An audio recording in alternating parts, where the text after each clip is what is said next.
It seems like it's been 40 weeks since you got 40 winks. Your back pain? Unbearable. Tossing, turning, trying to find that pain-free position. And that's the moment you realize you can't spend another waking moment putting off treatment. The Joint and Spine Center is Cincinnati's leading destination for spine care, with a ton of surgical and non-surgical treatments for back pain. So when a moment has the power to change the rest of your life, go to the one place with the power to change it for the better, the Christ Hospital Health Network. This changes everything. The Pound This Podcast is brought to you by the Christ Hospital Health Network. This is the Pound This Podcast, episode 724, in case you missed it, all about binge eating with Dr. Ashley Solomon. I want to lose weight, but I don't know how to get started. What should I meal prep every week? How do I get those sweet booty gains? Inspiration for your healthy lifestyle. The Pound This Podcast with Amanda Valentine.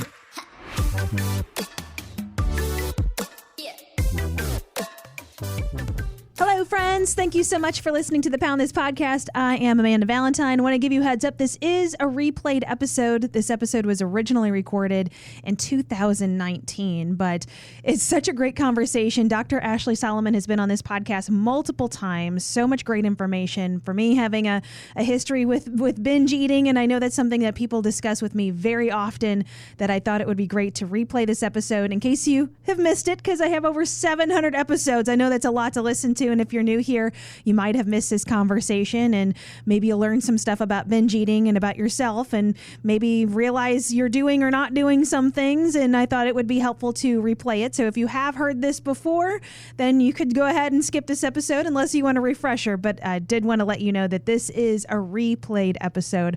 Also, wanted to let you know about health coaching with Sarah and Team Fit With Me. If you're interested in health coaching, learning more about nutrition and, some sort of disordered eating, if you're having issues with that, you need somebody to help you walk you through it, to Sarah's scope of practice, and have those conversations from somebody who has lived through this, continues to live through this, and is now a great health coach. You can check the show notes. I would definitely check out teamfitwithme.com/poundthis, where you can save 10% off month one of every package by using teamfitwithme.com/poundthis. But that aside, again, back to binge eating, and this is a deep dive into my own binge eating disorder here with Dr. Ashley Solomon. So here we go. My expert is Dr. Ashley Solomon. Hi. Hi, good morning. So tell me about your background. What do you do? Sure. So I am a licensed clinical psychologist. I specialize in the treatment of eating disorders, and particularly work a lot with people struggling with binge eating disorder. So a lot of my research background and clinical background has been in working both with adolescents and adults that struggle with everything from what we might consider emotional eating, under eating, more clinical binge eating, and all of the sort of associated mental health issues that kind of come along with that.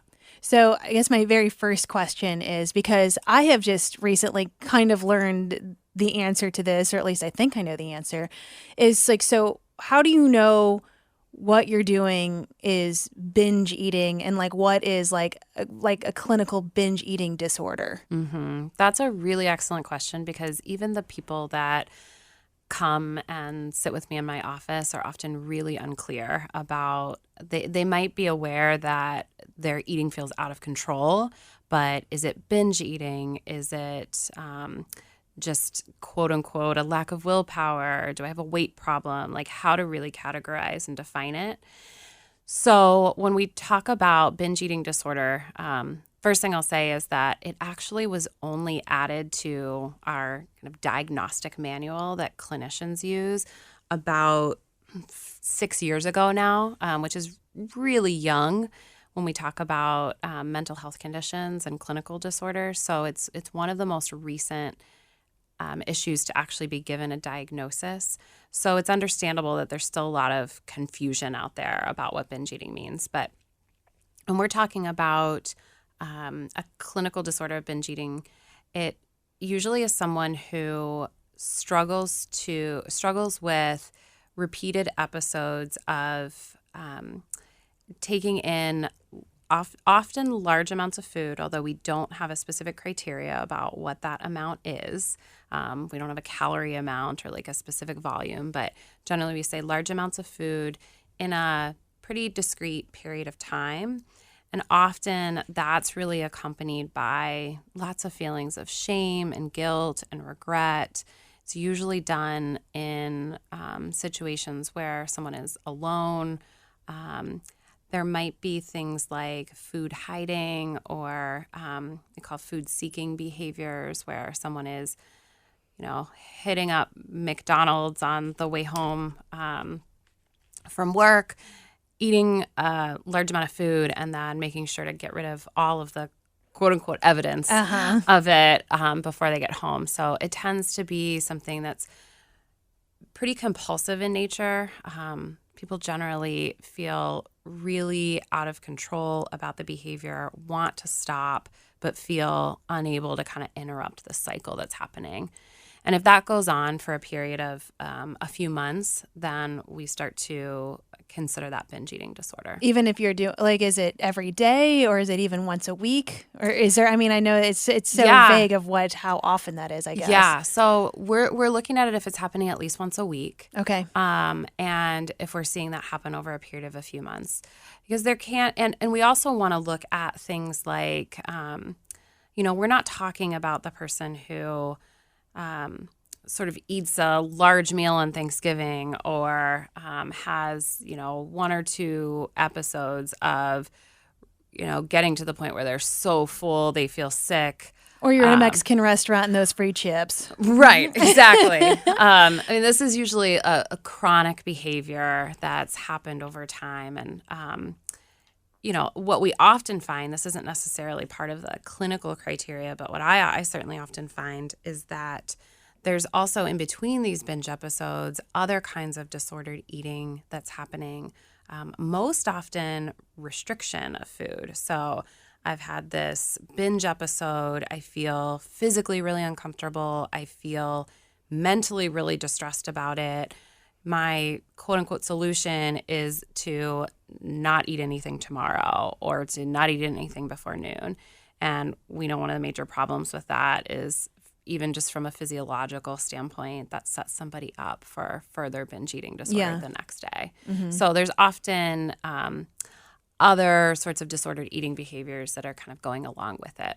So I kind of just want to tell you, but my background, and I want you to diagnose me. I will say that definitely what you described was so me, and that I would have. What's interesting is I was doing these things, and I never would have put the label binge eating on it until years later. Of what I was doing, I would say at my worst, where I was at the point where I decided to make a change where I'm at now, where I'm like, I can't live like this, was I was doing the binges probably almost every night.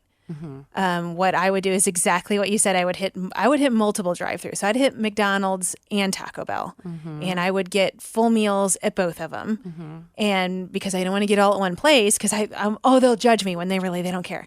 That I would do that. I would come home and just eat to the point of pain.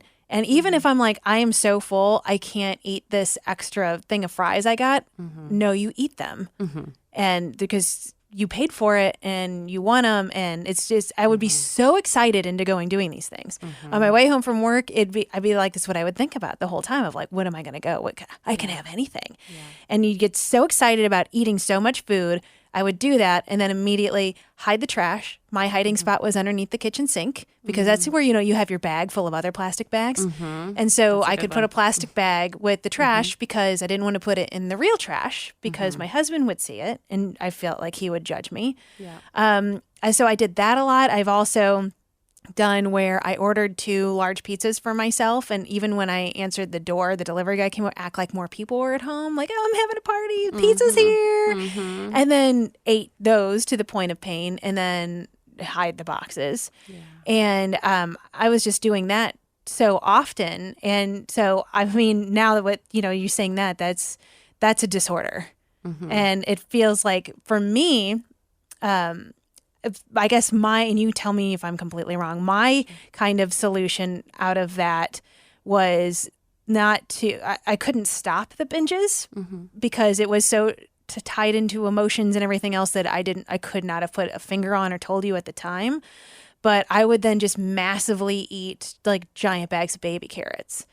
So I would be like, just have that. If you have this binge tendency and you know what I'm talking about, it's like a frenzy. It's like you don't put your hand in front of my mouth because it'll be bitten off. Like I gotta eat. Like I will eat stale saltines because I need to eat something. And so I would take just massive amounts of quote unquote healthy food and try to feed that binge to kind of work my way out of it until I could get to a point where I could really think about of like, why am I doing this? Like, why am I like the giant like zipper bag of baby carrots? I don't know why baby carrots, because I think there's a lot of them and it's just that hand to mouth. I'm such a quantity person that it was in. I don't. Is that something that you've seen a lot? Is that even like the right answer? I'm sure it's not. Well, I just have to say this because it's so funny that you bring up the baby carrots. There was a campaign probably about 10 years ago that like the baby carrot industry put out, and their logo or their, I don't know what the word is, their phrase that they were using in all their advertisements was binge better. Oh, no way. Yeah. And I actually started this, my own little campaign sort of against that, because pointing out that we were ignoring obviously what binge eating really is. And that, to your point, it honestly, when we kind of take away the moralistic value of food and stop putting it in these categories of, good food and bad food and healthy food and unhealthy food, which is one of the kind of steps that I work with people on, and is a hard one. The behavior is really the essence of what we're talking about, that compulsive need to feed ourselves. And like you kind of alluded to, ultimately there's a lot of emotional stuff going on under there. There's a lot of physiological stuff too, but it doesn't, I talk to people about the fact that it doesn't matter so much what it is, or what the particular food is, or even necessarily the amount. What's really, like, even when we're diagnosing the disorder, we're thinking a lot more about what's the function of it for someone, how is the binge eating kind of functioning in their life, how isolative the behaviors are, how secretive it is from other people in their life, how distressed they feel afterwards, and do I feel like I could stop this if I really wanted to? And that's sort of the more universal part of the experience, is that, people are doing this to meet a lot of other needs for themselves, obviously other than physical hunger, and they feel like they can't stop. But I think your diagnosis of yourself is on point.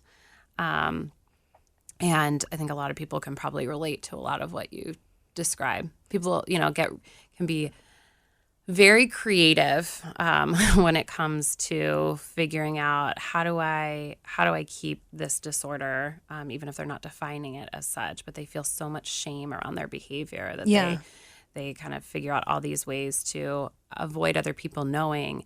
And then that shame we know, like shame in general, just sort of spirals. And shame is one of the worst things that we can carry around for our mental health and well-being. So regardless of what, the disorder might cause physically. So what's a healthy way out of that then? Like how should I have gone about that? I was just, again, I wouldn't have categorized myself as that person. Right. I didn't realize that was the issue. Even when I'm eating giant bags of baby carrots, I'm not thinking I'm binging. That was not the language that I used. So how do you identify it, and what's the correct steps to try to undo that? Yeah. So what people often find really surprising is one of the first things that's important in starting to address binge eating is usually, for most people, actually involves eating more. Which seems counterintuitive because they feel like, how could I possibly eat any more? And they feel like it's a problem of control or portion. And what we find when we do things like, especially if you're working with a dietitian, and you look over what these patterns of nutritional intake are like, often people are significantly under eating for periods of time. And so in actuality, they're setting themselves up for this cycle to continue of binge eating, restrict, binge eat, restrict, binge eat, restrict. And so one of the first things that we do is talk about how do we kind of stabilize your nutrition throughout the day. One, because from a physiological standpoint, we're going to avoid, big blood sugar crashes, and which has major impacts on our mood when we're hungry, when our blood sugar is low. And so we want to give people sort of a good foundation to start to be able to look at their binge eating behaviors when it's not necessarily a function of, literal hunger, like physiological hunger. Mm-hmm. So we talk about things like making sure you are fueling yourself with nutrition, every 2 to 3 hours, which for a lot of people, again, feels like that's so different than the way that I eat. And I feel like I need to go these long periods of time. And we do things like I mentioned before, where we're also really looking at what are some of the thoughts, feelings, beliefs around food. So as much as we can, we start to talk about that idea of neutralizing the way that we approach food. Because the other part, just like not eating anything, if I'm restricting myself, I'm eating, but I'm restricting myself only to things that I feel like are nutritious or healthy or good, then our cravings for, the more palatable things that we like truly enjoy is still going to be there. And that too is going to kind of perpetuate that binge cycle, because we're still going to have that like intense urge to have access to what we feel like we really, really want. So a lot of that kind of initial work is looking at how do we stabilize our nutrition through the day, and how do we start to really neutralize food while we're then sort of secondarily starting to really get into like what's driving the binge episodes. Yeah. So, but what about examples of, like, say you are working on your nutrition all day and you're staying satisfied, but then you have something of like, oh, there's 2 boxes of Girl Scout cookies in front of me, and I can't stop eating them. It's not an emotional response necessarily to the food. It's like, this is freaking delicious, and I can't keep my hand out of the cookie jar. Right. So where does that come to play? Yeah.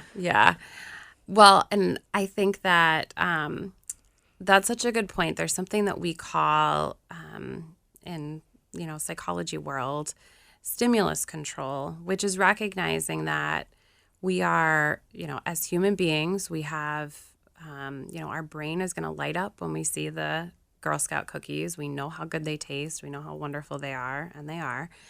And so it's not so much about removing all of those things from our life. We want to be able to enjoy them. And at the very beginning of this process, it might be so emotionally and sort of physically overwhelming to like sit at your desk, let's say, with this box of cookies on your desk, and to be able to approach that in a more, effective way. Like the idea of like, I can have a couple cookies and then I can be done and I can put it away. So, I mean, I do talk about at the beginning, or especially kind of at the beginning, when that signal in our brain is just so strong to keep eating and to sort of go beyond, to ignore kind of what our body is even telling us, like, I am full, I'm like starting to feel sick.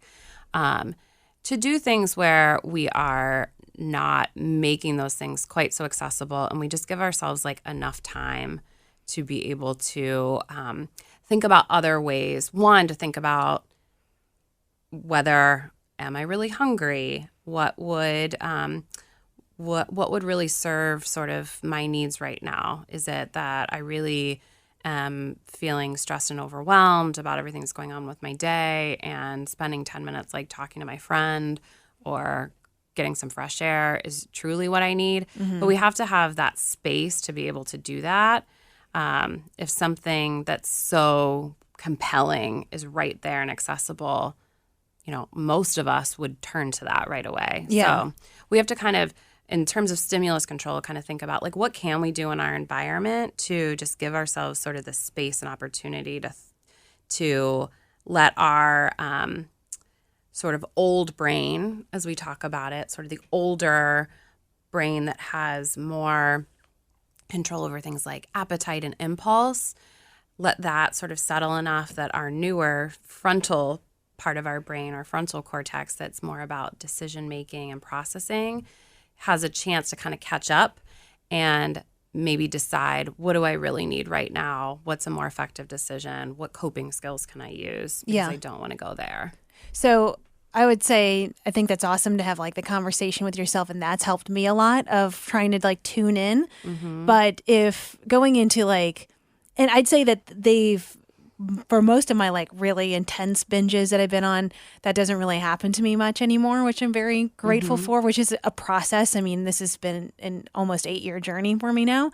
Yeah. But in those moments where, you know, you are emotionally triggered and you go into like feeding frenzy binge of when like I have eaten stale saltines, I have eaten just whatever I can get my hands on and just keep going, of like, how do you tune? It's like that other part of your brain takes over. So, and it's like, I know what I'm doing and I can't stop myself. So is there any way, or is it just write it out and then sit in the shame afterwards and learn a lesson from it? Because, you know, if I'm in that moment, and even I ask, like, let's say I asked my husband, if like, you see me doing this, tell me to stop or bring it to my attention. I'd be like, yeah, get out. You're like a lioness, right? It's for some reason, it's just a switch in your brain. And it's like, I have to do this. And I just have to go through this storm. Like, is there any way to turn that off? Yeah, that's a really good question, because I think a lot of people really struggle with that. Like they describe feeling that if I've started on this train, there's just no stopping this train. Yeah. And I think it's somewhat individualized, but we do talk about the idea that from a stance of really empowerment, to know that you can make the decision to stop at any time. We talk about that as an opportunity to kind of start to tune in. But I agree with you. It's extraordinarily difficult, in part because of what's going on neurobiologically in our brain. Just everything's kind of lighting up, where we've sort of started to lose access to some of that more rational decision making at that time. I think the best approach is to do things prior to being in that situation that might sort of hold off our urge to engage in it, or to help us remind ourselves, even during a binge episode, that we have the power to stop. So, for example, some people will, in a spot that they might typically go to binge, write like messages to themselves when they're in the, healthier kind of mind space. About, you can stop this at any moment. You don't have to do this. What do you need in this moment? Go talk to somebody. So they can write themselves messages. It depends a lot on the person and sort of the specifics of the situation. But sometimes we might even start by trying to work on reducing the length of the binge episode at first, because it might help someone. For some people, it helps them sort of tune in again to that ability, to that idea. If the idea of just, oh, you're telling me I can't binge feels super overwhelming, saying I'm going to limit it to the sort of like this amount of time. And then at that point, I have to at least try to call a friend or to text somebody or to do something else. That starts to build some sense of power, because that's what most people describe as like, I feel totally powerless. Like this, force is just taken me over. And then doing those other things again before the binge eating episode happens, where I am maybe addressing, for a lot of people, they've never shared that they engage in this behavior with anyone. sometimes the process of just starting to talk about it with other people, especially like a partner, if you live with anyone, is a really kind of powerful step in, even if it doesn't lessen the intensity, there's that awareness and knowledge that someone else knows about this and that it's not so secretive. It starts to chip away at that shame. And maybe even inviting kind of proactively someone to check in on you during those like high binge, urge times. Well, I would say that I agree with that. So for me, I mean, I've went through the worst binges of my life. It was like 7.5 years ago before I started making a health change and then realizing that's what I was doing through my own journey. And I never told anyone about it, not my husband or anybody, until I started talking about it on this podcast. And I've been doing this podcast for almost 2 years, 1.5 years, and how that's just made such a difference for me of still holding shame on that. And what's weird is I talked about it on this podcast before I ever talked to my husband about it. Like I talked about secretly hiding stuff from him, and he still didn't know that until like a year ago. I've had a whole secret trash space that I did, and it's still like this shame of like it's so awkward to talk to. And like God, it makes me feel like I want to cry right now, of facing that person and be like, I hid this from you. Like I just hated myself so much. I didn't want you to see it because I didn't want you to hate me too. But talking about it for me, especially in this space where I know that people can hear this and identify with it and maybe have some solutions to it, is so freeing and helpful. And I really don't have as many binges anymore because I feel like I can understand it now more, and I understand what it is and where I come from. And I will say it wasn't a really bad binge, but and I can't remember if I told you this or not, but with the tween week, I did the interview with the girls that after I recorded that episode, we recorded it like on a Tuesday night or something. The next day, I just bawled my eyes out on the way to work. And I'm like, I went into binge mode. And I was here at work, and I'm like, I can't hit the vending. It was just, and I knew what it was. I can identify it. It was just like, it emotionally hit me so hard. And it just hit that spot where I'm like, I don't know what else to do. I can't go like run a mile right now or anything. I just have to do this. And so I ran to Kroger and I got a little bag of baby carrots and I got a thing of blueberries because there was a lot of them and some cherry tomatoes. Again, of like, that was my go-to of like, I have to work this out. And I know this isn't the solution, but like, it's just, sometimes it's just like the emotion was so overwhelming of, I just need to do this. But I think it's also, and as soon as I did that, I told people here at work that of like, I did this thing that it was so emotionally hard for me because I've lived what these girls were living through, and the things they said just hit me so hard. I'm like, I had to go like power eat some veggies because it just, and it's saying it out loud is helpful. And I haven't had a binge episode like that since. Yeah. So I totally agree with you just from my own experience that of it's so shameful for you, but so many other people are dealing with it, but nobody knows if we're not talking about it. Right. Well, and I mean, thank you for sharing that, because I think that really highlights too, there's definitely that susceptibility to those patterns. And I like want to normalize that too, that food is, a lot of times we get into this idea that, this concept of emotional eating is this bad or negative thing, when, I mean, really all humans eat out of emotion, and food is actually very effective at calming and soothing. And it doesn't mean that it's the healthiest method for us all the time, but we have to start by acknowledging that it's really effective at what it's doing. And we all eat from a place of emotion at times. And I mean, I think one of the things that's powerful about your experience recently is that you were pretty cognizant of what was going on, and it didn't like throw you off then, you know, Yeah. in an ongoing way. Yeah. You were able to sort of recognize it for what it was, not let like some shame spiral happen, talk about it, and then kind of move forward from there. And I think that's just like a really powerful, you know, example. Well, that leads me into, I know I asked people on Instagram to ask some questions for this, which you can always find me on Instagram at You Can Pound This. But someone said when you do go into a binge of like, and they said, you know, how do I get back on the wagon afterwards? Of like, how do I recover from that? And is that the best way to just talk it out? Or, I mean, if you're not comfortable doing that, like what else can you do? Yeah. Well, I would say we think about, it's a great question. We think about it from a, you know, a physiological standpoint, an emotional standpoint, psychological standpoint.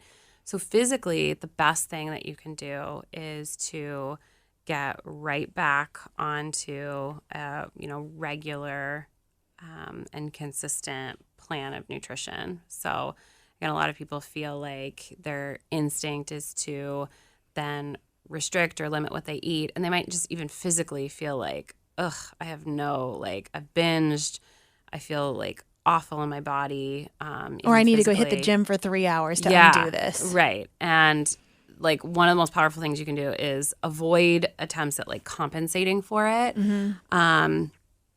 because that leads you right back into that spiral again. So not that all binge episodes happen at night, but it's kind of a frequent time. It's like in the late evening. And so I often say like the next thing to do is to have breakfast. That said, I think in the immediate kind of period too, I think that like you were giving the example of talking about it, things that we can do to chip away and undermine that feeling of shame and isolation are among the most powerful things that we can do. And if you don't feel like there's someone that you that knows the whole story, or you know that you've confided in about these behaviors, then it might be writing it down. It might be if you have a therapist that you work with, you know, telling them, even like sending them a note to let them know that this is going on. And it's not because you have to, you know, tell on yourself, but it's more about just avoiding. I mean, it's that idea of secrets keep us sick, we say in AA and in, you know, with other kinds of like compulsive behaviors. And so like shining a light on it, even for ourselves, is really powerful. So somebody else asks, do triggers ever go away? Yeah. So a big thing to know about triggers is that when we think about it from a neurobiological standpoint, we form habits, and binge eating can certainly become a habit among other things. We form habits in our brain because these neural pathways just get sort of deeper and deeper in our brain the more that we engage in a behavior. So when we have a specific trigger, we engage in a behavior in response to that trigger, and we have a certain outcome, then that pathway gets reinforced over and over in our brain. So the way that I like to describe it is that part of what we're doing in treatment of binge eating disorder is helping people be able to experience those triggers but not engage in the normal behavior, the binge eating behavior, and engage in a different behavior, so that that trigger starts to get associated with, for example, I feel super overwhelmed at work. My go-to is to spend 5 minutes meditating rather than going to binge eating. And then that gets reinforced in our brain. We form a new neural pathway. So to the answer of like, do triggers ever go away? I think that ends up depending on how long somebody has, been in a cycle of binge eating.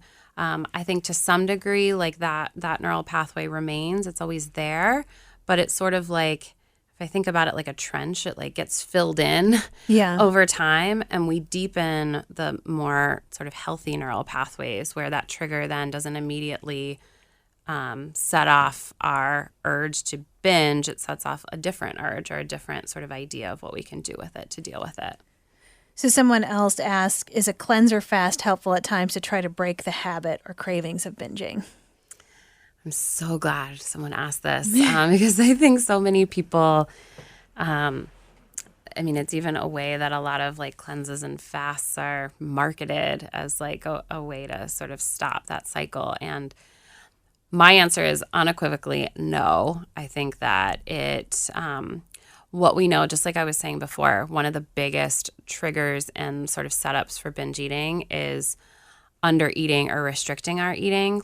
And think about when we feel really on a psychological level, really limited or restricted in like what we're allowed to do, our brain goes crazy thinking about how much more we want to do that thing.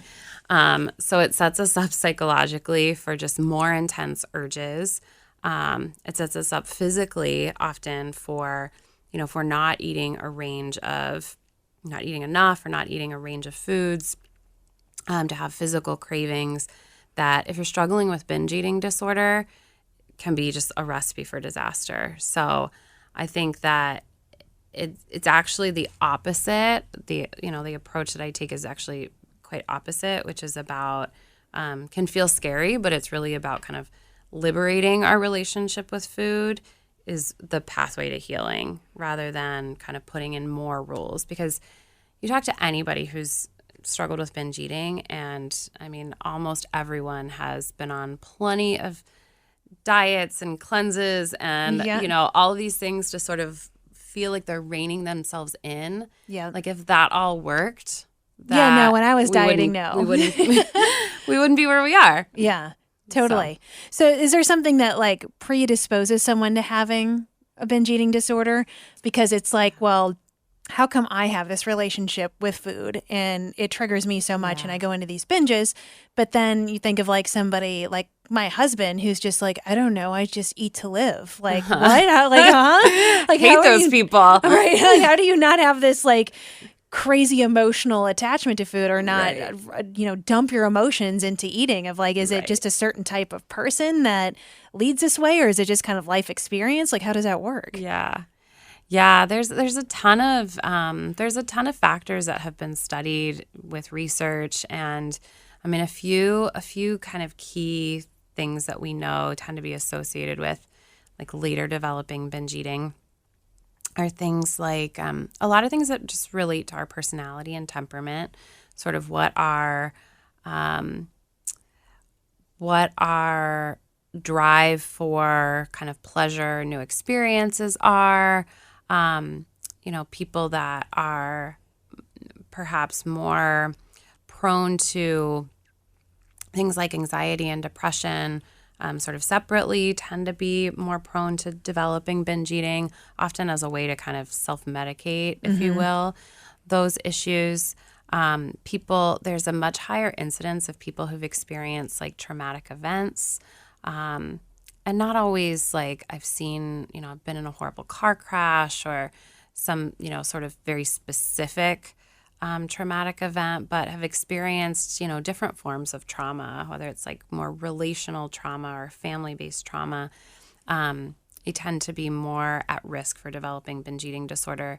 So like adverse experiences, things which makes a lot of sense because if we're thinking about one way of thinking about binge eating disorder as a way of sort of emotionally numbing and soothing that just becomes, really chronic over time. You can see how that happens when someone feels, more powerless to deal with things that are happening to them in their life.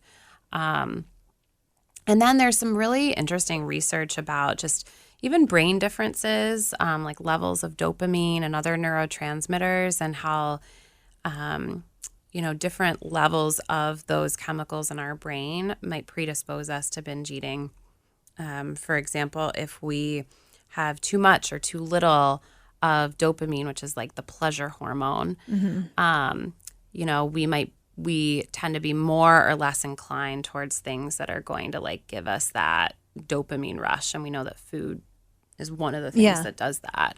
So there's even, brain differences that might predispose us. So it's hard for any like particular person to know exactly, why they've developed these behaviors. But through the process of, therapy or working with a doctor who's really knowledgeable about this, it can be, I think, for a lot of us, it can give us a lot of sense of more power and control when we feel like we know, here's some of the things that make me particularly vulnerable, and then what am I going to need to do to address those vulnerabilities? So speaking of that, of like if somebody's listening to this and they're identifying with all of these things and realize that they have this behavior, like, is it possible to kind of untie these knots yourself and figure this out and move forward? I mean, or is it something that you need to go to therapy with? Yeah, so I think it's definitely possible. I kind of look to the research on this, and it's definitely possible. Self-help has been shown to be effective for some people, and by that I mean, reading a book and trying to work through some exercises and different approaches to food and feelings and things like that can be really helpful for some people. I find for a lot of people that connection piece, though, is really powerful, whether that's in the form of a support group, in person or online, working with a therapist that can sort of really individualize the work that person is doing, working with a really skilled dietitian. I would say like one caveat is that there are a lot of providers out there that maybe, for example, dietitians who are used to working with people in a very particular way, and remembering that this is a diagnosed clinical eating disorder and that you really need somebody who is knowledgeable, isn't going to be recommending, a restrictive eating plan to sort of cure this, or think that this is, sort of a phase or a weight loss problem, because that's not at all what it is. So since I have, I've described to you what I have done in the past, and I don't do that in those ways anymore, would you still diagnose me as having binge eating disorder? So I'm asking you to do. Yeah. So hypothetically, because my license won't allow me to diagnose you, but hypothetically, someone in your situation, I mean, it's really based on what's currently going on. Okay. So it's not something that we consider like a chronic illness that you'll always have this diagnosis through your life. It's based on, do you meet criteria for that right now? Are you engaging in those behaviors, at that frequency? Which I think is really, to me, really liberating, because, I can say with complete confidence that full recovery is possible. This isn't something that people will, I'll always live with it to some degree. Can I lessen the intensity? Most people, when they have treatment for it, and there's lots of, there's also, pharmacological medical treatment in terms of a medicine, one that was approved last year by the FDA for binge eating disorder. So there are treatment options, and most people will fully recover and not deal with this. That's for the rest of awesome. their life, which I think is really hopeful. Well, I'd say for me, and to get your thoughts on this too, I wouldn't say I have binge eating disorder in this moment because I don't binge in those ways anymore, but that also doesn't mean I don't have to have all of these discussions with food and having emotions, and where I know I tie a lot of I've had a very long tiring day and food feels relaxing.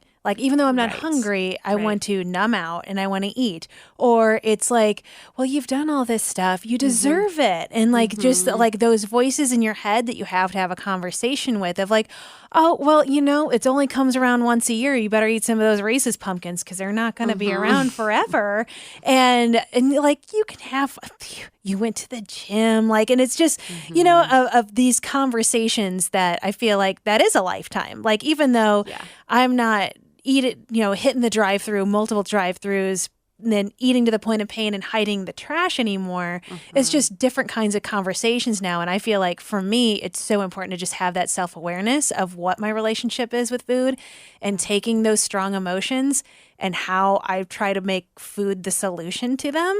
And and I haven't done therapy for that. I absolutely probably should be in therapy for many, many reasons. But it's one of those things for me in my own journey. It's like, I think that you can't, I think that the binge eating, like you said, can go away.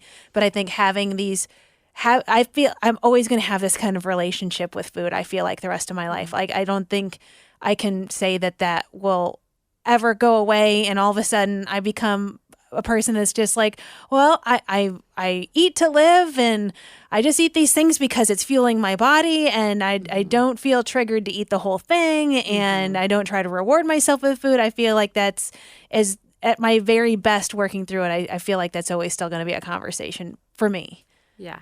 Is that fair? I think that's totally fair. And I think I would just say that I think it's totally fair. And I think that, again, kind of just going back to like the way that our brains are formed and like what our personalities are, like those things are generally not going to change a whole lot. And we might be, I love, for example, how excited I get about food, and so there is a way in which it can become like something you love about yourself while recognizing like I'm always going to be a little bit more at risk for taking that too far or, really having to practice mindfulness and pausing and thinking about like what I need because my instinct is going to be this. Yeah. Totally. And again, going back to just like the emotional eating piece, like I guess getting away from the idea that, having there's a difference between, okay, I really enjoy like having my bowl of ice cream each night before bed because, it's pleasurable and it's this like nice capstone to the day. And I, it's sort of associated with like calmness and pleasure. And a difference between that and feeling like I'm going to spiral out of control if I can't do it, if I can't have it, or I can't stop myself in terms of like the amount and quantity. I just need more and more. Mm-hmm. So, I mean, I'm always just wanting to kind of normalize the idea that like it's okay if food brings us comfort, and that's kind of even part of our routine sometimes. But if that's like the only thing that gives us comfort, or what we feel like we have to turn to and we can't sort of rein it in, if you will, then that's often when there's more of a problem that we want to look at. Well, I had an interview with a dietitian. Her name is Eve for this podcast, and she brought up something to me that I was like, oh my God, I've never thought about it this way before, but this is totally me, of where you get near the end of a meal and you start to grieve and you're sad that it's almost over. Yeah. And then how that can trigger you into of like, oh, but I love this. And even though I'm full, I want to keep eating. And that's when you'll start digging for more. And I'm like, oh my God, that's what a great way to post that, to verbalize that, because that's, I feel of like, I love doing this. It's great. And then it's like a vacation. Right. It's like, oh, now it's over. Remember when it started and it was so great and I thought I had the whole week and now the week's over. I'm like, well, what does that even mean that your brain goes there? Because I'd like to know the psychology behind that, because that's both hands raised over here. That's how I behave. Well, that's funny too, because I was thinking when you started talking about or being on vacation and, there's some kind of food that you don't have at home. And so it's like, I need, it's sort of that emotional response to it. Like I'm not going to have the chance to have this again, or this is like, or it happens, I think, with like holidays even. Like it's a whole year until I like have this like special thing. And we just, want to have more of it because there is this kind of emotional connection to it. So it's just crazy that, and that's one of those things, again, you have to take yourself back and try to be mindful of it, of I'm not sad because I'm still so hungry, I'm sad because I've tied emotion into this food, into whatever this is, and I don't have to keep scrounging around for food. And I know, and it's funny how like I'll eat something and I'll be full, but I'll still just the urge to eat more is very strong sometimes. And that's where I have to distract myself like, go send some emails or something, go read a book, go walk the dog. Right. And then it's so fun. It's just like this tension almost that builds up. And then I'll do something else. And like 5 or 10 minutes will pass and I'll be like, I don't feel crazy anymore. I feel like I'm glad I didn't eat more. Right. Again, it's like almost that feeding frenzy sort of feeling. It's strange how that works. Yeah, I think that's so true because, and I think a lot of us here, like, you know, if you were really paying attention to your hunger or fullness, but oftentimes it's not even about that. Like, you can even be aware, like, I feel full, but that doesn't mean I don't want to keep eating this. Yeah. And I think some of that is because of, like, again, what's going on in our brain, that like everything's lighting up, that it feels really good. There's like positive emotional sensations, and like, who wants that to end, you know? And it does take kind of that pause and distance, which is often a really good strategy to kind of recenter, because, and to not feel like something's wrong with me, that I want to keep eating. Like that's how we're physiologically wired. Yeah, right. So if somebody's listening to this and they want to reach out and they want to get some solutions, they want to get some help, how can they reach you? Yeah, they can check out our website at GalliaCollaborative.com, or find us on Instagram at Gallia Collaborative are probably the best ways. And I can tell I love talking about this, and I love supporting people through this journey. So I'm always happy to connect with folks that want to talk more. So can you do this like in person and online on the phone, or is this an only in person thing? Yeah, so I do, and my our practice does both in-person therapy and online therapy for people that struggle with eating disorders, as well as other challenges that face women in particular. Awesome.